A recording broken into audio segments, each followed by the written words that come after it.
স্ক্যালোনির সঙ্গে হারলেই বদলে যায় ব্রাজিলের কোচ। শুনলে আপনিও অবাক হবেন যে বর্তমানে 4 কোচের মধ্যে 3 কোচই বিদায় নিয়েছেন স্ক্যালোনির সঙ্গে। তারাই আবার হুমকি দেয় স্ক্যালোনি বারবার মনে করে দিচ্ছে অ্যানচেলোত্তিকে পেয়ে আর্জেন্টিনাকে হারানোর সক্ষমতা রাখে তারা, কিন্তু তারা হয়তোবা ভুলে গেছে তিতের মতো কোচও পারেনি কোপা আমেরিকা শিরোপা। স্ক্যালোনি ও আর্জেন্টিনার সঙ্গে মুখোমুখি লড়াই করলে ব্রাজিলের কোচ বদল হওয়া এবং স্ক্যালোনিকে ব্রাজিল কোচ ও ব্রাজিল ফুটবল ফেডারেশনের স্ক্যালোনিকে হুমকি দেওয়া বিস্তারিত থাকছে শামীম আহমেদের লেখা প্রতিবেদনে। তেমনটাই ফুটবলের রাজত্বও পরিবর্তন হয়েছে। ল্যাটিন অঞ্চলের রাজত্ব করেছে দীর্ঘদিন ব্রাজিলিয়ানরা। পরপর 3 বার বিশ্বকাপ জেতা এই দলটি 2021 কোপা আমেরিকার আগ পর্যন্তও ছিল ল্যাটিনদের। এরপরে 22 বিশ্বকাপেও এসেছিল শীর্ষের দল থেকে, কিন্তু শেষ পর্যন্ত শীর্ষ স্থান ধরে রাখতে পারেনি সেলেসাওরা। আর্জেন্টিনার দম্পের কাছে দম্প ফিরিয়েছেন ব্রাজিলিয়ান। এটা যেন মানতে নারাজ, কারণ এক সময় শীর্ষে ছিল, এবার ফেভারিট দল হতে পারেনি। 2021 কোপা আমেরিকা টুর্নামেন্টের ফাইনাল ম্যাচ থেকে এ পর্যন্ত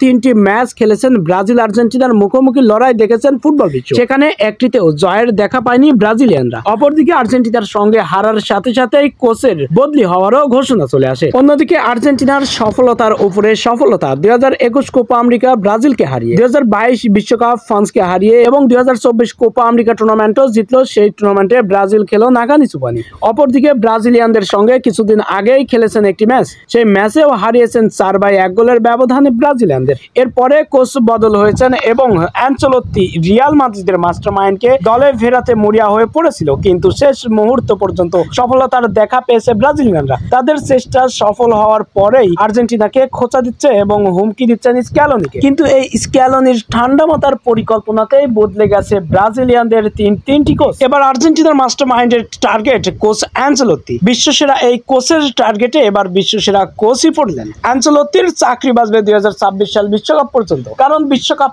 আসরের আগে আন্তর্জাতিক কোনো ম্যাচে মুখোমুখি দেখা যাবে না ব্রাজিল আর্জেন্টিনা। এই কারণেই 1 বছর বেঁচে গেল অ্যানচেলোত্তির চাকরি।